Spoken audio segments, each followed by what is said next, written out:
샬롬, 반갑습니다. 오늘도 우리 하나님께 영광의 예배를 올려드리겠습니다.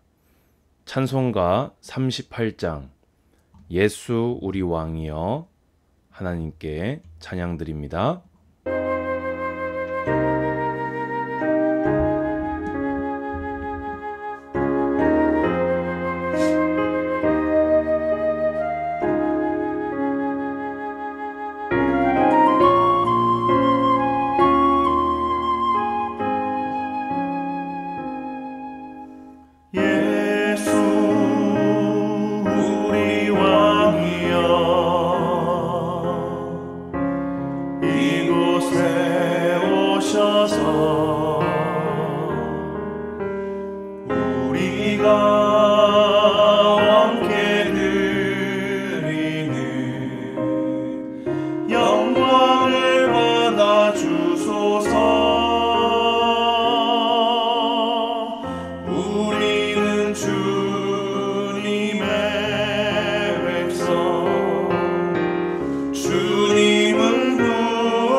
제가 기도하겠습니다.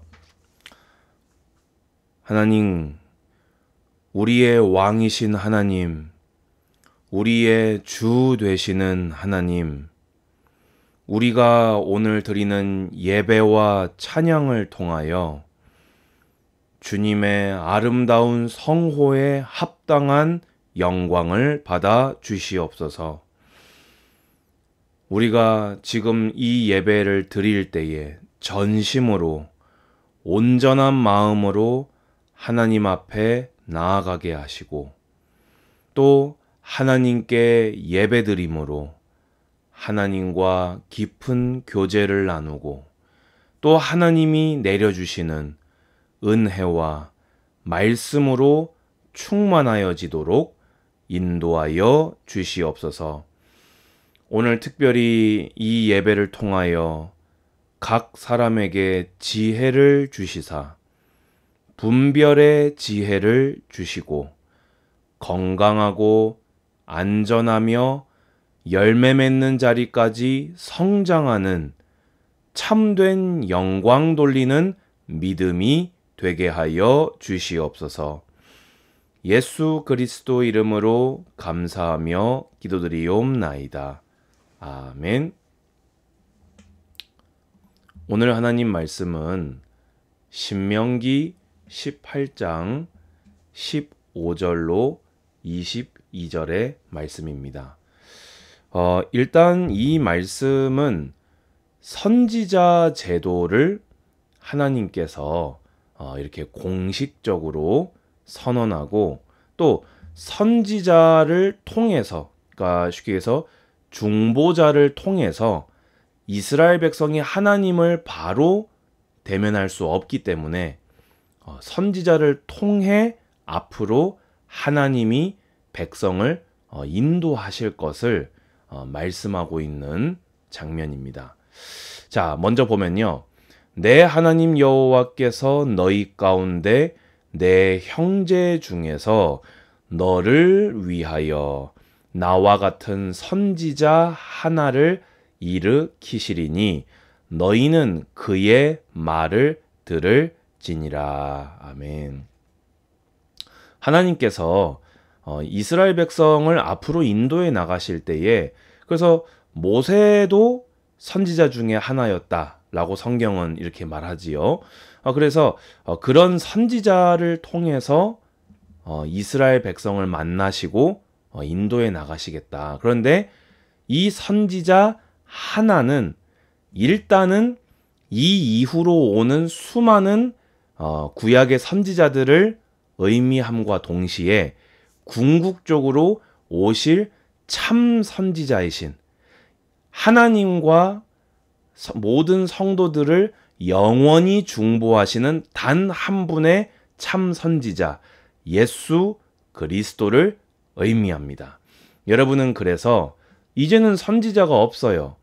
이 세상의 선지자는 단 한 분 예수 그리스도이십니다. 그러니 여러분은 단 한 분의 참 선지자이신 그분의 말씀을 들으시기를 권면드립니다. 자, 선지자 제도가 왜 내려지게 되었냐? 이것이 곧 내가 총회의 날에 호렙산에서 내 하나님 여호와께 구한 것이라. 곧 내가 말하기를 내가 다시는 내 하나님 여호와의 음성을 듣지 않게 하시고 다시는 이 큰 불을 보지 않게 하소서. 두렵건대 내가 죽을까 하나이다 하매. 자, 이스라엘 백성이 40년 전에 호렙산에서 하나님과 언약을 체결하고 율법을 수여받을 때 백성이 먼저 요구했어요. 너무 두려워서. 왜냐? 죄악을 품은 채로 거룩하신 하나님을 대면하다가 이 죽을 수 있다는 두려움 때문에 하나님에 대한 큰 경외심 때문에 하나님이 세운 대표, 중보, 모세를 통해서 우리가 듣겠습니다 라는 거를 백성이 먼저 요청했었거든요. 그런데 이제 모세는 죽잖아요. 그러니까 앞으로는 나와 같은 선지자들을 보내서 너희를 모세를 통해 하나님이 백성을 인도하셨듯 이제 선지자를 통해 하나님이 인도하시겠다. 그래서 여호와께서 내게 이르시되 그들의 말이 옳도다. 하나님도 이스라엘 백성이 망하거나 스스로의 죄악 때문에 멸절되는 걸 기뻐하지 않으셨기 때문에 중보자를 세우는 것을 기뻐하셨지요. 그래서 내가 그들의 형제 중에서 너와 같은 선지자 하나를 그들을 위하여 일으키고 내 말을 그 입에 두리니 내가 그에게 명령하는 것을 그의 무리에게 다 말하리라 되어 있습니다. 자, 올바른 선지자의 조건, 하나님의 말씀이 그 입에 있어야 하고 또 그 말씀을 명령하시는 대로 그 백성들에게 말해야만 선지자다라고 할 수 있습니다. 그래서 누구든지 내 이름으로 전하는 내 말을 듣지 아니하는 자는 내게 벌을 받을 것이다 했습니다. 자, 근데 여러분 여기서 오해하시면 안 되는 거, 목사는 선지자입니까? 아닙니까? 아닙니다. 목사는 선지자가 아닙니다. 선지자가 없는 이 시대에서 하나님이 교회를 위해 세운 목사로서 교회의 양떼를 돌보고 하나님의 말씀을 가르치는 선지자적인 역할은 하지만 하나님의 말씀을 직통으로 계시를 받아서 하나님이 이렇게 말씀하셨습니다 하고 예언을 하는 존재는 분명히 아니라는 겁니다. 그래서 목사 말 안 들으면, 이 구절을 인용하면서 목사 말 안 들으면 하나님께 벌 받는다 라는 말은 옳습니까? 틀렸습니까? 대답해 보십시오. 목사가 하는 모든 말을 안 들으면 벌 받는다. 옳습니까? 틀렸습니까? 틀렸다는 것입니다. 목사가 하나님의 말씀을 그대로 전하는데 듣지 않는다. 그거는 내가 하나님 말씀에 불순종한 거예요. 그런데 목사가 성경을 얘기하지 않고 자기 주장과 자기 동기와 사사로운 욕심과 심지어 틀린 정보를 전할 수도 있어요. 그런데 그것을 그렇게 한다는 것은 전혀 성경적인 근거가 없다. 이렇게 말할 수 있겠습니다. 자, 그러면 이제 오늘 사실 이 본문과 특히 오늘 제목의 이제 본 주제는 뭐냐면요. 자, 여기에 있습니다. 만일 어떤 선지자가 내가 전하라고 명령하지 아니한 말을 제 마음대로 내 이름으로 전하든지, 그러니까 쉽게 얘기해서 하나님이 말씀하셨습니다 하면서 예를 들어서 자기에게 유리한 쪽으로, 자기가 경제적 이익을 보는 쪽으로, 혹은 자신의 권위를 높일 수 있는 쪽으로 하는 것은 어떻게 된다고요? 죽임을 당하리라. 또 다른 신들의 이름으로 말하면 죽임을 당하리라 했습니다. 자, 여러분, 한편으로는요, 이 구약 시대 같아야 한다라고 생각드는 부분들이 있어요. 요즘 목사가 너무 많은 시대이지요. 저도 바깥에서 이렇게 종종 이렇게 저는 목사입니다라고 하는 사람들, 또 식당에서 밥 먹고 있을 때 옆에 이렇게 목사들이 이렇게 대화를 하고 있는 거를 듣게 되거든요. 그러면은 막 반갑고 기쁘고 막 그래야 돼요. 그런데 의혹의 눈초리가 먼저 가게 되는 것 같습니다. 이 사람이 진짜 목사가 맞을까? 하나님 보시기에 올바른 목사가 맞을까? 라는 생각이 목사인 저부터가 먼저 드는 시대가 되었습니다. 왜 그렇습니까? 교회라고 간판을 걸어놨는데 교회가 아니에요. 나 목사요 명찰 달고 다니는데 목사가 아니에요. 나 장로요 하는데 장로가 아니에요. 나 성도요 하는데 성도가 아닌 가짜들이 진짜처럼 설치고 다니는 시대가 되어버렸습니다. 근데 뭐 가짜 성도 뭐 그렇다고 쳐요. 그런데 가짜 목사가 많다. 하나님이 정말 차라리 구약처럼 역사하시는 시대면 너무 좋지 않을까. 저는 그런 생각을 해봅니다. 뭐 이거는 뭐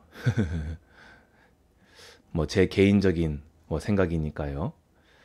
자, 그런데 여기서 이제 중요한 게 있습니다. 내가 마음속으로 이르기를 그 말이 여호와께서 이르신 말씀인지, 오늘 제목이죠. 우리가 어떻게 알리요 하리라. 자, 여러분 앞에 목사가 있으면 그 목사가 하나님이 세운 목사인지 자칭 거짓 목사인지 우리가 어떻게 알겠습니까? 아니, 다른 신의 이름으로 말하면요, 쉬워요. 쉽죠? 갑자기 목사인데 저기 석가의 이름으로 마리아 이름으로 이런 거 얘기하고 공자 이런 거 얘기하고 모든 종교는 같다 했었고 이러면 너무 쉽잖아요. 아주 판별이 간단하지 않습니까? 그런데 이게 어려운 거거든요. 내가 전하라고 명령하지 아니한 말을 제 마음대로 내 이름으로 전하면 이게 어려운 거예요. 사실은 지금 이 시대의 가짜 목사 100%는 요런 유형의 가짜 목사거든요. 이런 가짜 목사는 뭐 세상에서 볼 때 해도 저건 목사가 아닌 것 같은데 하고 바로 댓글 달리지 않습니까? 그런데 이게 어려운 거거든요. 근데 성경이 기준인을 딱 제시합니다. 만일 선지자가 있어 여호와의 이름으로 말하는 일에 증험도 없고 성취함도 없으면 이는 여호와께서 말씀하신 것이 아니요 그 선지자가 제 마음대로 한 말이니 너는 그를 두려워하지 말지니라. 자, 근데 여기에도 이 시대와 맞지 않는 어려움이 있습니다. 그게 뭐냐면요. 여러분, 그 엘리야와 그 거짓 그 우상숭배 선지자들의 갈멜산 전투 기억나시지요? 그때는요.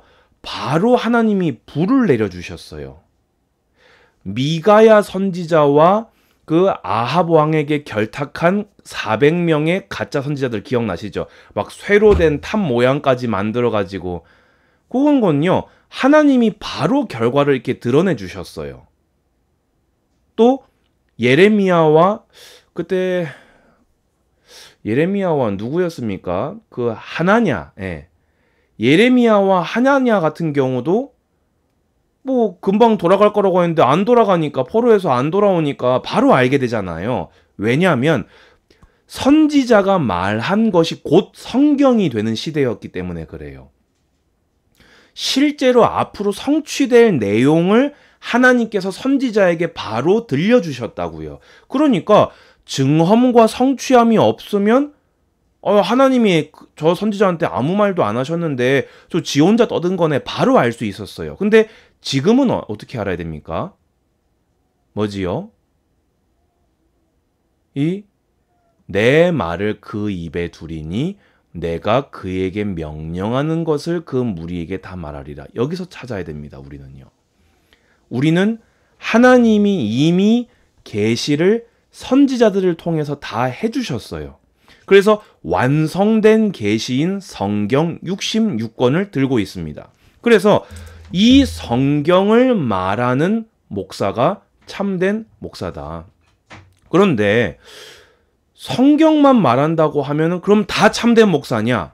이것도 또 애매해요. 뭐지요?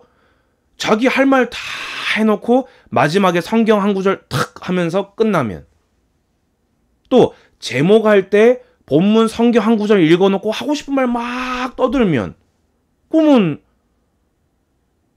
성도들은 성경적인 말씀이다 이렇게 하거든요. 여러분, 그래서요 성도가요 성경 66권을 매일매일 계속 읽어나가야 돼요. 그래야 분별이 돼요. 저 말은 성경 66권 전체의 흐름과 맞다, 맞지 않는 말이다. 저 말은 성경의 핵심인 예수 그리스도와 맞다, 맞지 않다. 저 말은 하나님이 해나가시는 구속사와 맞다, 맞지 않다.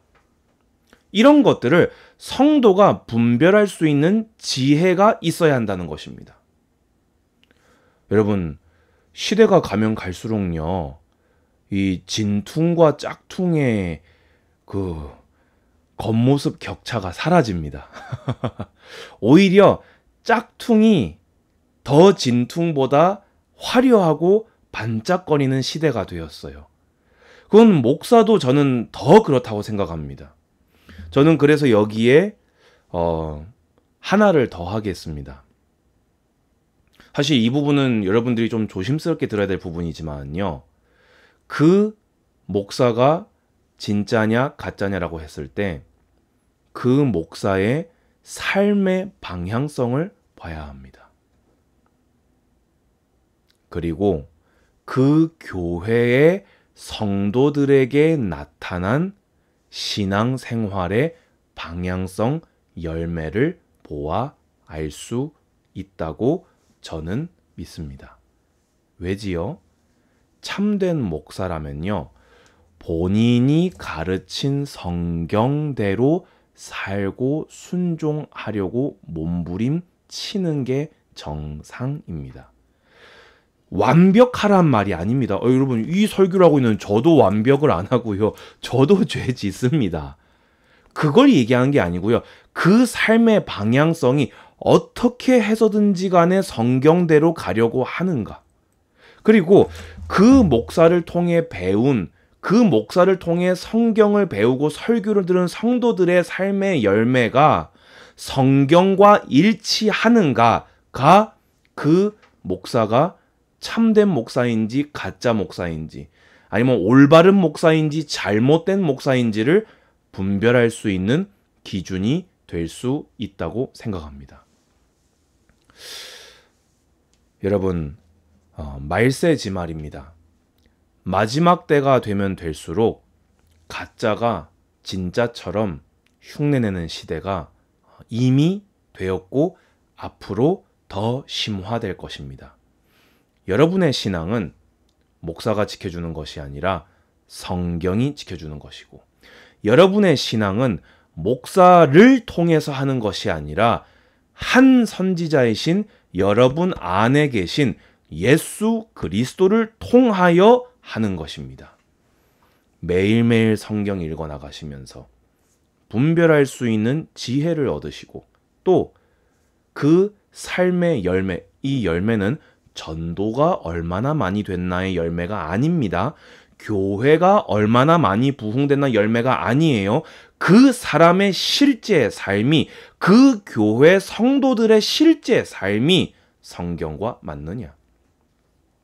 거룩하신 하나님과 동행하는 거룩한 성도의 길을 걷고 있느냐?